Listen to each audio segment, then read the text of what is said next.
Kecintaan Anggun C. Sasmi pada tanah air tak pernah pudar. Meski saat ini Anggun membangun kejayaan karirnya di Prancis, ia terus menyimpan obsesi terbesarnya untuk menggelar konser tunggal di Indonesia.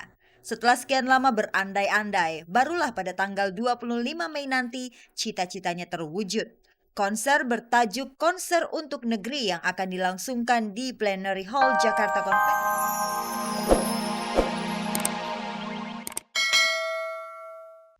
Selamat pagi pemirsa, selamat bergabung kembali dengan Gospot.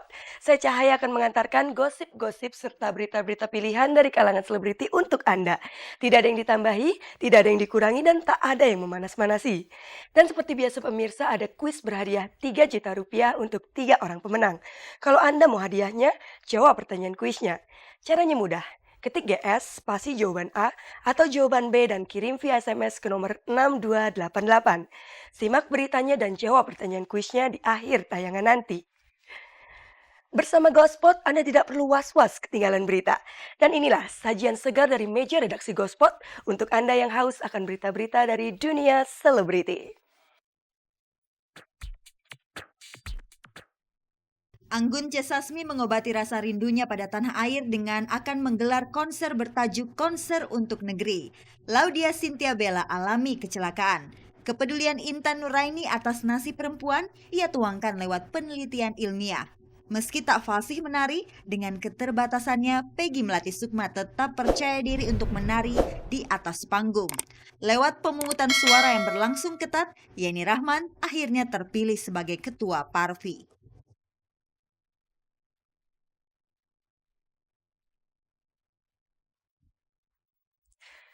Pemirsa, benar juga kata pepatah, sejauh-jauh burung bangau terbang, dia akan kembali ke sarangnya. Sang bangau itu adalah Anggun Cipta Sasmi. Anggun adalah sedikit dari penyanyi Indonesia yang terbilang sukses meniti karir di luar negeri. Setelah lama meninggalkan Indonesia, dalam waktu dekat ini, Anggun akan menggelar konser tunggal di Indonesia. Dan sebagai diva, apakah konser Anggun akan semegah diva-diva lainnya? Ini dia liputannya.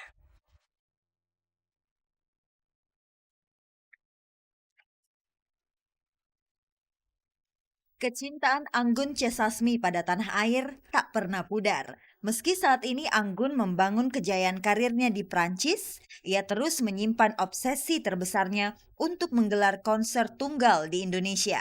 Setelah sekian lama berandai-andai, barulah pada tanggal 25 Mei nanti cita-citanya terwujud. Konser bertajuk Konser untuk Negeri yang akan dilangsungkan di Plenary Hall Jakarta Convention Center seakan merangkum seluruh perjalanan kiprah Anggun dalam bermusik. Didukung oleh penata artistik J. Subiakto dan para musisi kondang lainnya, Anggun akan mengusung lagu-lagunya dari album perdana hingga album terakhir. Nama Anggun di pentas internasional sudah diakui. Meski begitu, Anggun masih merasa grogi jika aksinya disaksikan oleh halayak Indonesia. Setiap kali kalau harus balik ke Indonesia, justru itu yang aku bikin aku lebih grogi karena mungkin karena di sini anda tuh tahu sejarahku, ceritanya aku tuh kayak gimana. Jadi aku kepengennya tuh menampilkan sesuatu yang ya, aku tuh sekarang begini, sebenarnya itu berubah tuh pasti, karena evolusi itu kan harus.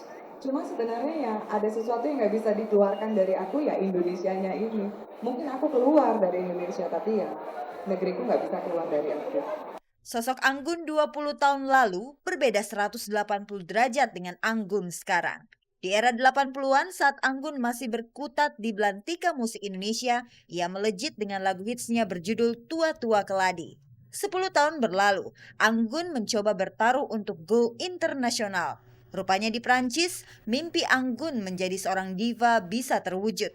Lagu hitsnya berjudul Snow on the Sahara, laku keras di pasar Eropa. Tak berhenti sampai di situ, lagu hits terbarunya berjudul In Your Mind dan Savior pun telah mendunia. Meski kebanyakan albumnya berbahasa asing, Anggun selalu menyelipkan beberapa lagu berbahasa Indonesia. Setiap kali kalau aku bikin album yang versi Inggris, selalu pasti aku bela-belain ada 1 atau 2 lagunya dengan bahasa Indonesia. Itu di kontrak sama sekali nggak ada tulisan kayak gini, dan terus terang record company itu mereka agak-agak nggak terlalu peduli. Cuma akunya yang kepengen, ini aku harus memberikan atau memberikan sesuatu yang plus. Anggun sudah punya nama besar, prestasinya layak disejajarkan dengan musisi-musisi dunia. Namun di Indonesia, popularitasnya masih kalah pamor dengan 3 diva Indonesia, Titi DJ, Krisdayanti, dan Ruth Sahanaya. Ketiga diva tersebut sudah menggelar konser tunggal yang cukup megah.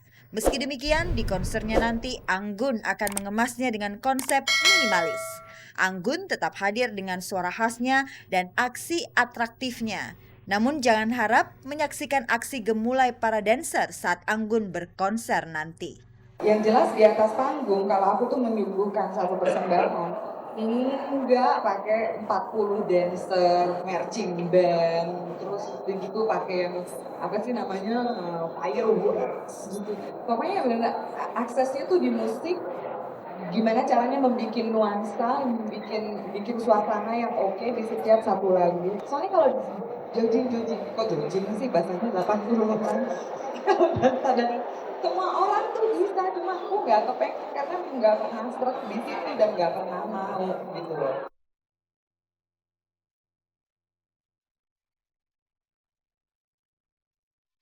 Pemirsa, kadangkala putus cinta justru berbuah manis.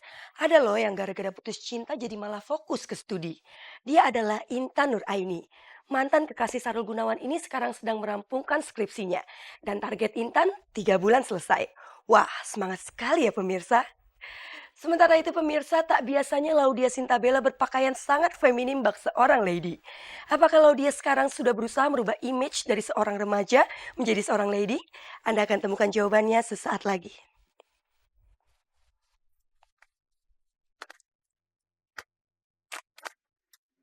Laudia Cynthia Bella cukup tersiksa dengan gaya berpakaian feminimnya ini. Bella kepepet mengenakan rok yang sebetulnya teramat jarang ia pakai.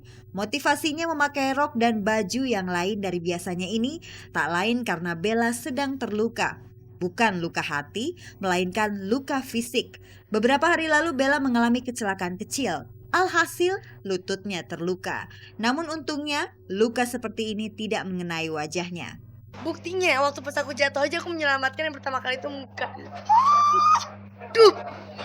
Ternyata kepala aku yang sini kejeduk. Jadi aku kayak kejeduk jatuh gini, aku nahannya ke dengkul, ke duk gini. Terus nggak lama pas aku lihat, oh oke. Terus aku masih sibuk nyari kaca, sedangkan kaki aku udah ngocor darah. Aku ngeliat kaca, oh muka aku nggak apa-apa ternyata. Aku yang salah kan aku ngerasa aku yang salah gitu karena aku bener-bener ngeliat roboh. Ya bentar sih. Jadi kayak lagi jalan, aku lari.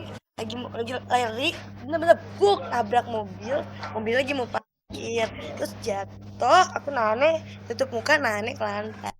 Meski lukanya belum sempat ditangani secara medis, setidaknya rasa sakit Bella sedikit terobati dengan perhatian yang ditunjukkan oleh Panji kekasihnya. Panji kerap mengirimi Bella SMS. Kendati obat hati dari kekasihnya terus mengalir, Bella tetap akan memeriksakan luka-lukanya ini ke dokter. Ya khawatir sih ada ya, aku khawatirnya bagian kepala. Karena mau tahu kepala itu paling penting. Ya aku berdoa aja mudah-mudahan nggak ada apa-apa deh. Dipijit suka. Cuman kalau misalnya kayak sampai udah ke kepala, udah ke organ-organ yang penting, menurut aku kayak itu sensitif banget ya, kayak lebih mendingan ke dokter aja deh. Sebagai mahasiswa, Bella masih meluangkan waktunya untuk merajut kisah cinta dengan Panji. Tidak demikian dengan Intan Nuraini. Sejak putus dari Sahrul Gunawan, Intan belum berniat lirik kanan lirik kiri. Saat ini ia fokus untuk merampungkan skripsinya yang berjudul Potret Perempuan dalam Tarian Bumi. Dilihat dari tema yang diangkat saja sudah jelas kalau Intan menaruh perhatian pada masalah gender. Waktu aku kuliah aku belajar gender gitu kan, dan itu benar-benar menarik banget, dari sekian pelajaran yang aku ikutin di kuliah. Wah ini keren banget pelajaran ini, dan mungkin karena selama ini aku di kehidupan sehari-hari kalau misalnya ngeliat cewek yang disakitin kayak gitu-gitu ya, atau cewek disepelein, aku tuh kayak apa gitu. Ini kayak berontak gitu.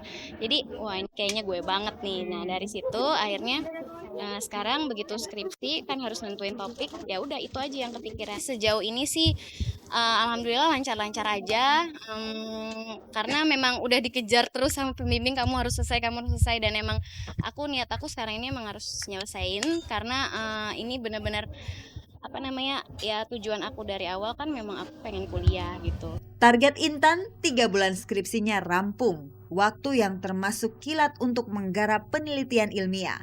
Tentunya Intan harus belajar ekstra giat untuk selesai sesuai target. Ketertarikan Intan akan masalah perempuan membuka hati Intan untuk membela kaumnya.